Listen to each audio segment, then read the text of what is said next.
As you've probably noticed by now, I'm typically a fairly anxious person, and moving out to an abandoned haunted cemetery and living off grand miles from town, not a decision that I made lightly. I worried about everything that could possibly go wrong, and probably a few things that could actually not go wrong. But after no matter how much I tried to talk to myself out of it, I could not break my own resolve. I could not leave the cemetery and its secrets to rot. No matter how hard the challenges or the risks, I would make it on my own. I wasn't foolhardy about it either, though. I did a lot of research and prepare for it. Before I was willing to go fully commit by buying a camper trailer, I decided I need to spend at least one full night in the cemetery to make sure that I wouldn't be in any danger from the spirits that dwelt just on the other side of the weakened veil. Otherworldly things they could do to be more active at night. When the veil's a little weaker, and the morals tend to be very sleepy or fearful, the man had been squatting there for at least several weeks.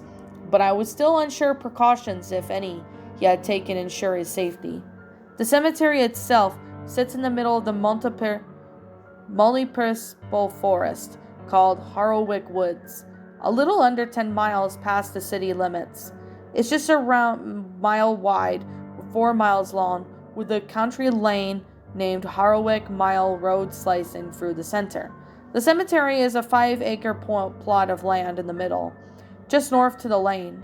With the exception of the entry arch, the graveyard itself is almost intently obscured by the tree line, and the path leading towards the easy overlook, Marwick Mile, isn't really heavily used either.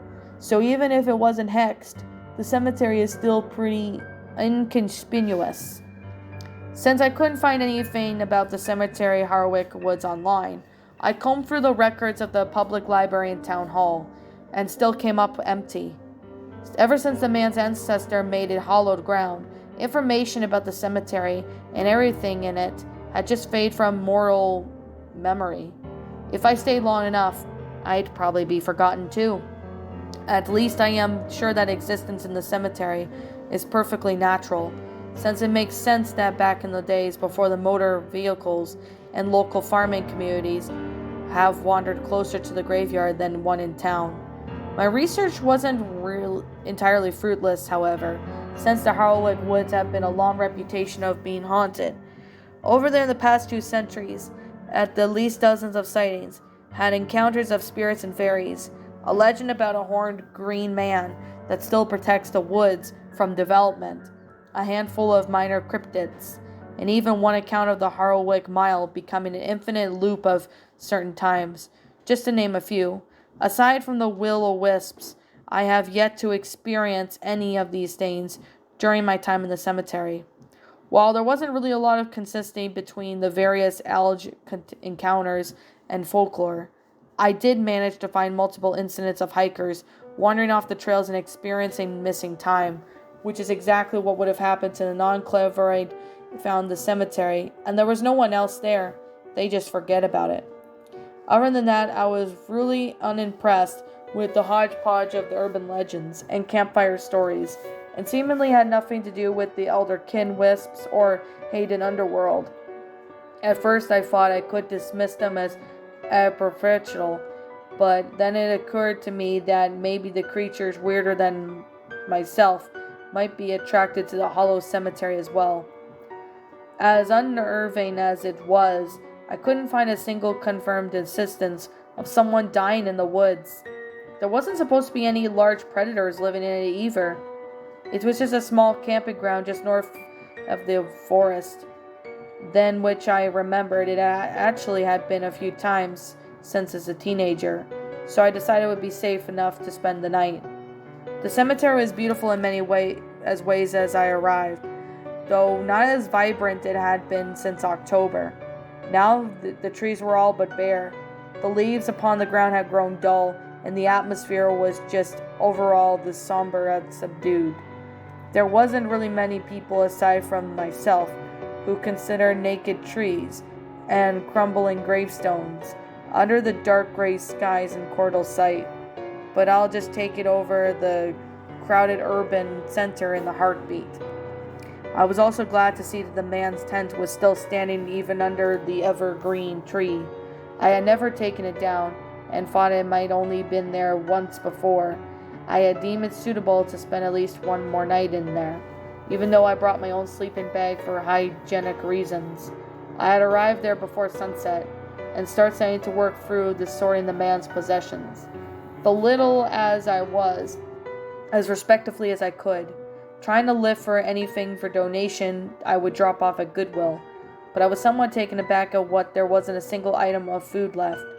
He really had only brought himself enough just to make it through Halloween. Aside from the meager elemental clothes and blankets, hygiene supplies, and even water testing strips, which I had presumed that he had a hand pump back at the well of the cemetery. Only notable personal fact I came across was a rusted brown leather wallet with a mountain embossed on the front. I opened it up and found no cash or cards, only a single pocket-sized photograph of the frame with the plastic window slot. In it I saw the man standing with a slightly younger woman, holding what looked like a 2-year-old girl up onto her knee. I can only assume they were his wife and daughter, and the elder kin had likely caused their deaths just to torment him. After finding that, I took the moment to study myself before I could continue. Once I bagged up all the old man's belongings, tossed them into the trunk of my car, I hauled out of the fountain that I had brought to serve as some kind of a donation front for elder kin. The ancestors' journal had been made it very clear that elder kin would show as respect and deferences all the time to avoid offending them, though I didn't realize it at the time. Leaving spare change in the ancestor's grave had been a token sacrifice that expressed my gratitude for letting me use the cemetery. I figured that if I wanted to live there full time, I would need to show them a little bit more respect, and the fountain was kind of down payment to that. I spent a few couple $100 on it, in which I hope it would be a significant investment to ensure my well-being. It was fiberglass with a pure-tish finish, a solar powered with a large brainish upon the three-sided base, which side had a relief depicting with either the maiden or mother or crone, though I wasn't sure yet. Practicing the Wiccan with the ancestor journal had a due to Persephone being an avatar of the maiden goddess, so I thought it was just a method appropriate, and if the spirits didn't like it, it would at least make it a nice bird bath. Once it was filled up and running, I reverently gathered up all the coins along with the grave and plunked them in, and along with the spare change that I had with me. I didn't even know yet what I would do once it was filled up with the coins, but I was just a mile away. While I was doing this, I noticed a purple rose that had been resting on the ancestor's grave by all those weeks ago was still there. It didn't appear to have wilted at all. Curiously, I picked it up to see if maybe it was plastic or some artificial. A gentle prodding of its thorns seemed to indicate it was unique, and it was still vibrant of fragrance, as strong as if it was freshly picked. Each time I'd seen it before Halloween, I probably assumed it was a fresh wild rose that the man picked up from somewhere nearby. As weird as it was, he's been dead for weeks at this point. It obviously hadn't replaced at least that long. The underdying rose in the graveyard, I smirked to myself, brushed it off as has something to do with the ancestor and their magic, and maybe the studies of their library. I'd learn more about it. I dug a small hole with my finger into the earth, still soft from where the man assumed the grave, and still placed the stem in there so stood would erect inside it. And it still had leaves, and even at ordinary cut flowers still can have leaves to be repainted. Since this was rose magic, I was fairly optimistic by his prospects. Once I had finished seeding off to spend the night, I went to my secondary purpose for visiting the cemetery, having a small memorial for the man who had been there for me. As far as I know, I was the only person who both knew and cared about his death, so at least there was something I can do. I leaned a memorial wreath up against the ancestor's grave, placing the photograph I had found in the man's wallet inside of it. I fetched one of the silver coins from the safe the mausoleum had, lacking a body, and placed them on the wreath as well, in hopes that they could still be used to pay the ferryman. As the sun went down, I lit a small candle inside of the porcelain jack-o'-lantern holder, and kneeling by the grave with it, my hands deliberated of what to say. I don't know if you can hear me, but wherever you are, I still don't know how a lot of this works. It's all pretty much terrifying, to be honest. And while I'm being honest, a part of me is mad at you and thinks you ruined my life, but even that part of me does not believe to you to burn in hell forever. The time you've been down here already probably know more than ever you deserved. Anyway, despite my fixed feelings, I want to also thank you for what you did, leaving me the keys to the mausoleum, indexing your ancestors' journal. All that without it, I would have been so confused and lost, but at least I have an inkling of what happened. I sure have the chance to understand more if truth is terrible. I still think it's better to know the truth than to live in the ignorance. So no matter what ultimately happens with me or my sanity, I thank you for sharing your knowledge with me. God, I wish I knew your name. I wish I had told you mine. I'm so sorry I never really properly introduced myself. When we met, it was justifiable precaution. But after that crazy homeless guy or not, you were my friend. And I like to say better late than never. But I have no idea in case of ever. My name is Samantha Sumner. So if you can hear me, I've decided to appoint myself as a caretaker of the cemetery. As you already know, I love it out here. It's so peaceful and beautiful. Other than that other time, of course, it scared me to the elder kin, out to the weak point of the veil with the store arcane knowledge, and I can't be that lost. I am going to try and live out here, as much as I can anyway, but who knows if that will work out or not. The monetarily assets you left in the mausoleum, I promise I won't waste them on any flavorous things. It's all gonna go to maintain the place. I'm pretty sure that's what you would have wanted. I don't really want the money anyway. I'm a bit of a poor bourgeois. My parents always bought me some mutual funds when I was a baby, which they filled up with savings and inheritance until I turned 18. If I had to, I could survive off of those alone. It's the books I'm really excited about. I'm going to learn everything your ancestors knew about the spirits of the otherworld. Hone my own clairvoyance to a full-blown witchcraft. And if I'm lucky, we're both lucky, maybe figure out some way to help you. Maybe it's a wishful thinking. You and all your other ancestors had access to those books for generations, and you could ever figure out a way to deal with those purse bone. I'm not gonna lie. Right now, I have no idea what I could possibly do, but I'm still going to try. I think that all I want to say to you is thanks for everything. And you know I'm still up here to remember you and take care of the cemetery.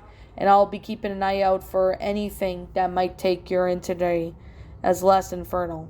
Until then, I have left you a few pennies by the ferryman, just in case you actually do have to pay to go to hell. I also have some leptons. It's a horse gauge tonic like my dad likes that we could drink together when we visit. Cheers. I raised my bottle of toast, took a swag for myself, and poured the rest upon the ground for my friend when it was empty. I replaced the lid and popped it back up against the grave as well. May these spirits lift your spirits, my friend. Amen. After that, the sun was gone. It was about even 5:30 yet. I have at least 5 or 6 hours to kill in the dark before I could go to sleep. That's probably why many people don't go camping late in November too much. I had brought a powerful flashlight with me just in case if I need it, but I still didn't want to go stumbling around a cemetery in the dark.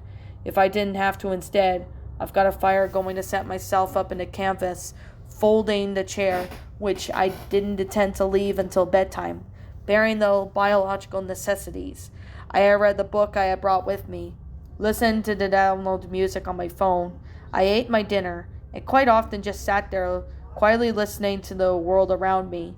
A winter silence had already set in that was seductively soothing. An old, cold-blooded creature had died off, migrated, or gone into hibernation, just leaving the owls and coyotes as the only singers in the nocturnal choir. I was still a bit on edge from Halloween, of course, but I did pay close attention to any sign of spectacle happenings. But I saw no wisps or ghosts, no heard virile voices either. And while the veil was slightly weaker than it was that day, it was still nowhere as weak as it had been on Hallows Eve. As the hours tickled by, I became more and more complimented to my surroundings, convinced that there was no worldly sat there mundane frets that mainly vanishing lane unlikely as well. I didn't really even had any worry about trespassers. I was probably the only person around for miles. Even if I wasn't, the nature of the cemetery itself shielded me from everyone except for those wandering by sheer happenstance. It was ironic. I had been so anxious to be about spending the night in the cemetery, but in this peace and quiet and seclusion, I was probably at least anxious I had ever been. Revealing the prudeness of my solitude, I tilted my head back, looked up in the rolled night sky, and the clouds parted some time ago. And with no light pollution, the stars were unmurmurable and brilliant. I couldn't even make out Milky Way, which I had seen in my own eyes for many years. Living in the cemetery, I was able to see it very clear tonight. This is going to be great, I smiled, reassured my decision to make this my new home. When I finally did retire to the tent for the night, I fell asleep surprisingly easily, considering that I was fully dressed in my outwear, only a thin layer of nylon as a shelter for the night. I would have read that your brain fully goes to sleep during your first night at a strange location. But I definitely slept deeply that night, and that was all the proof I needed for my subconsciousness that night of the cemetery as my home. My dreams were not that familiar. That night and every night I've slept in the cemetery since, I have had vivid mystic dreams that I often struggle to interpret. Ever since I came to realization when I am asleep, when my mind is quiet and deprived of any earthly stimul, there was still a representative spiritual revolutions, just weakened veil. That night I dreamed about the cemetery when it was young, in bright daylight of bygone summer. The graves were not only pristine, they had names upon them, though I was unable to recall a single day when I awoke and saw the figure standing on the entry arch. Their body was completely shrouded in implemented black fog, without a single identifying left exposed. They stood right in the middle of their arms, outstretched, and even their head craned towards the sky. They had begun to chant in a language I didn't recognize, and without a changing their stance, slowly marched forward. Behind them followed a procession of astral beings, issuing out they were hexed archway. They were incorporeal, skeletal things that made a feint of shadow, their gaunt frames warped in many cloaks of the darkness, bobbling along the ground of gravity as if a mere suggestion to them. All of them had bowed their heads and bent backs, and all carried themselves with a trodden stance and a hopeless grimace. All marched forward only because they had long ago lost their resist to anyone who might seek to dominate them. As the shadow wraith had dejected, the slaves advanced through the cemetery. The day turned into night, and it had simmered to a winter fire life, and the light of hopes of forsaking everything on their path. They saw the names on their headstones evaporate into the night, forever lost to the void. And when the grim group finally reached to their opposite end of the cemetery, it was entirely cast in dominical winter darkness. They stood there before a second archway, identical to the first, and with the shadow wraith stepped out a foot under it. It seemed that if the ritual was completed, the slaves released from their duty collapsed onto the ground to weep and scream and moan as they disintegrated into dust. A ring of bright blue, deathly cold flames encircled the cemetery, forming a perimeter in two archways as the terminals. Thunder cracked within the palpable darkness deeper, with an earthly night enveloped the cemetery, petling into a black grain anchor from this cursed titan. I could feel everything slowly sinking away from the mortal plane and placed into the underworld. The shadow wraith moved towards the middle of the cemetery now to inspect its work. The cemetery would evermore be of two worlds, and in front of the gate morals and the back of the gate of spirits, both of them now were equal distance between from the wraith, and the question remained, which world did it desire the most? I awoke then in the early morning, well rested, but the strange and unexpected dream was still in the forefront of my mind. Had any of that really happened? Not necessarily. Literally, there was just by any kernel of truth at all. There was only one way to find out. I leaped out of the tent and raced to the far end of the cemetery, skidding to a stop before I reached the woods. There, just behind the tree line, there was a second archway. I hadn't seen it before because of the foliage that had been too thick, but now the naked trees had lifted, plainly exposed. It seems as if the cemetery had originally been a bit longer, and that tree line had managed to encroach inwards towards the sentries. I stood there dumbfounded for a moment, in the realization of the dream, clearly manifested in walking world. I didn't doubt that it was a portal to the underworld. Even in those early days, my clairvoyance had been keeping to its sense in obnoxious astral properties. I took slow, cautious strides towards it, fearful that the Cerberus himself would keep charging and keeping me out. The archway looked mundane, exactly like the one gone out, but its intrinsic caphonic nature was bearing down on my soul like a freight train. The closer I got, the more my instinct told me to recoil. When I was right in front of it, I attentively raised my arm. "Abandon all hope. You are here," I muttered before shoving my arm through the archway. Nothing happened. It was just a portal for spirits. After all, the dream that had been quite clear about it. I could walk under it like I wanted, and nothing bad would happen, as long as my soul firmly bound to my body. If I ever wanted to use it, I'd have to be dead, or like the man's ancestors had, and learn how to astral project. I was crestfallen at the new realization, to be honest. I had proven myself so I could spend the night in the cemetery with little to no effect. And even though without the effect entirely, I still had to learn more about the nature of the cemetery. I discovered by the means which I lay my aid of the hell-bound friend, but it was reality of the task daunting. I ruled that there was nothing I need to be taken right away, that I could go to the slumber starlight house, up in the hallway and get hot breakfast. I didn't have much faith in that moment. Even if I could learn to astral project, I doubt if I ever had the courage to make an orphan trek to the underworld by myself. But I wouldn't have to. Just a few more months later, I would meet Genevieve, a gifted witch, learned occultist, and the love of my life.